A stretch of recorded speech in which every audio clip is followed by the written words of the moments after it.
Hi Seahawks, and thank you for joining me for the 5th episode of Port City Spotlight.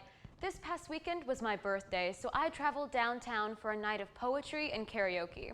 For karaoke, I found myself at Browncoat Pub and Theater that has karaoke every day of the week starting at 10 p.m.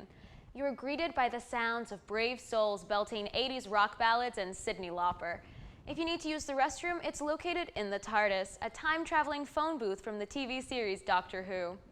The geeky theme does not end there. The bathroom walls are covered in posters of comic book heroes, Buffy the Vampire Slayer, and almost every cartoon character you could think of. Go to the bar and try Hunger Games-inspired cocktails like The Girl on Fire or Harry Potter's infamous Butterbeer. Some of my favorite events to attend in Wilmington are the slam poetry competitions and spoken word performances. This past Saturday, I performed and watched Wilmington's longest-running poetry slam called Soul Slam, held by poetry group Mike's Wide Open at Bottega Gallery and Art Bar. If you aren't familiar with spoken word, I'll be joined by UNCW literary magazine Atlantis' poetry editor, Caroline Orth, to discuss UNCW's upcoming slam poetry competition. I'm joined today by Caroline Orth to discuss the upcoming Poetry Slam with UNCW, sponsored by Atlantis magazine. Now, Caroline, you are the coordinator for the Slam Poetry Contest, right? Yes. So you are very familiar with poetry and writing, especially being a creative writing major and an English major. So can you tell me when you first started writing? I have used writing as my primary method of communication and self-expression for as long as I can remember. I remember in second grade, for show and tell, reading poems that I had written the night before about geometry, which is really funny because I'm not a math person. All the way up to I spent my last 2 years of high school in a magnet program specifically for creative writing, and I knew that in college that's what I wanted to pursue. Academically and also for my career. So it's really just been a lifelong activity for me. And so you're also involved with Atlantis on campus. Can you tell us more about what Atlantis is? Yes, Atlantis is UNCW's creative arts magazine. So we actually take submissions from all over the state, from any student enrolled in a North Carolina university, graduate or undergraduate, or at a community college. And all of that material we receive and look over twice an academic year. So we have a fall and summer issue, and we really like to represent the strongest voices that we can find as students across the state. And so what is your position on Atlantis? For Atlantis, I'm the poetry editor, so I'm in charge of organizing my staff and all of our poetry submissions and choosing the best poems that we can find that we receive every issue. And so this isn't the first poetry slam that Atlantis has sponsored. What has been, since it is a print magazine, what has been the relationship with spoken word and Atlantis prior? Yeah, so Atlantis is definitely primarily a print publication, though we're trying to expand ourselves a little bit. We're now going to move towards publishing some online content. Our release parties that we've had at Satellite, and we're going to have one upcoming in November at Bougie Nights. We really try to insert ourselves in the community and really kind of bring to life what we already print on our pages. And we love to establish a relationship between UNCW's literary community, which is a little more academic minded, and also the lit community here in Wilmington, which has a lot of slam poetry and has a lot of performance oriented events in terms of literature. And I definitely want to talk more about that, but I guess for some of our viewers, can you tell us what slam poetry is? Because maybe some people don't know what spoken word performance is. Right, yeah, so performance poetry or spoken word is going to be your poems that really come to life by the poet themselves performing the piece. A lot of times people talk about page poetry versus performance poetry.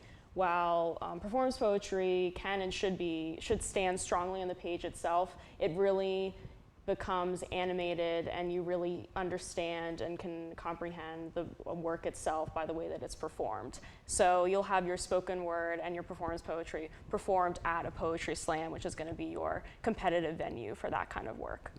And so you mentioned that with the Poetry Slam, we're also connecting with local poets out in the area. Yes, so we do. They come in as judges, correct? Yes. What were some of the judges we've had in the past? Some of the judges we've had in the past have been a mix of actually MFA students here at UNCW who kind of really help us bridge that gap between UNCW's community and that, UNCW's lit community and that of Wilmington's. We have a slam poet local to Wilmington. Her name's Kelly Ray. She's a wonderful human being. She's always so eager and happy to help us out with anything that we need. And we're also going to have a faculty judge. We're going to have Dr. Porco, who teaches in the English department and has his doctorate in modern poetics, help us out. So who is allowed to participate in this slam? Any UNCW student can participate in the slam. And what should they have prepared? So the slam is going to consist of about 3 rounds, and in each round the poet must perform a new work. So we will eliminate, depending on how many signups we have, about 2 or 3 poets per round. But for every round, the work will have to be new and have to be different. So poets who are intending to be in it to win it and go all the way should bring 3 works that they're prepared to perform that are no longer than 3 minutes. Okay. And so what is Atlantis hoping to gain from these contests? I think that just by default we'll probably gain a larger readership and gain some new submitters, especially in the poetry category. But I think that even more than what we're looking to gain, we're really looking to lend a connection to our students with kind of the wider poetry community that exists. Because here at UNCW, on any college campus, it's so easy to become so stuck in this bubble of this is a university publication, and I'm going to write and submit to this publication, and everything's just going to try to stay here.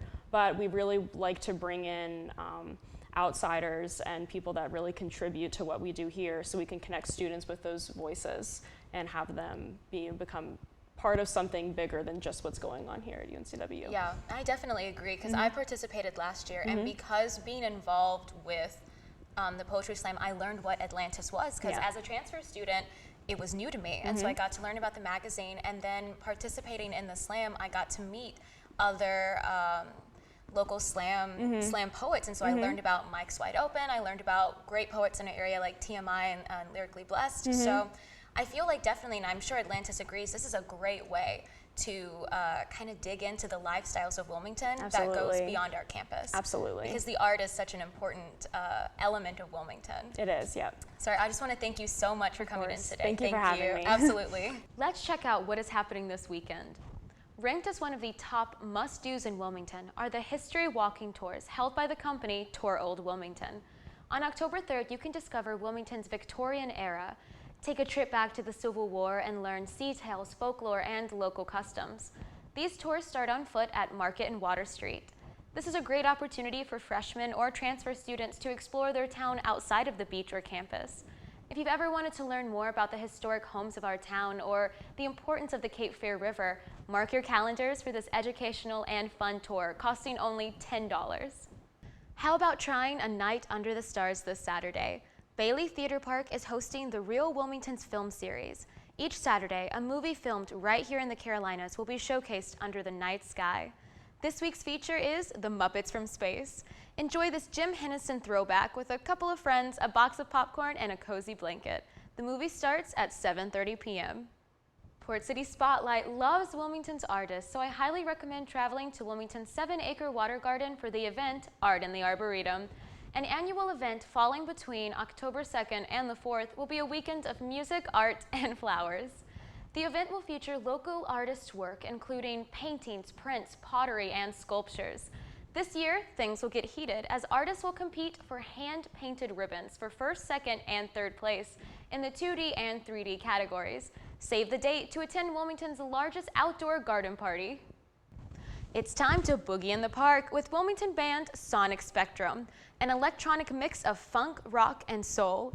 Sonic Spectrum will be performing at Kerr Beach from 5 to 7.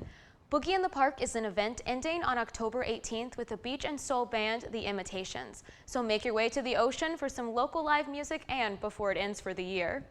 If you enjoy high-quality theater, visit UNCW's Cultural Arts Building this weekend for the performance of Low Hanging Fruit. Playwright Robin Bradford explores homelessness, feminism, and the struggles of military veterans through the lives of 4 female veterans who fight to survive on the streets of Los Angeles. Who doesn't like some social awareness with their entertainment? Low Hanging Fruit is playing at 8 p.m. on Saturday and 2 p.m. on Sunday. Tickets are $6 with your student ID. That wraps up another episode. Until next time, I'm Mikaela Fleming, and this has been Port City Spotlight, spotting the life in your city.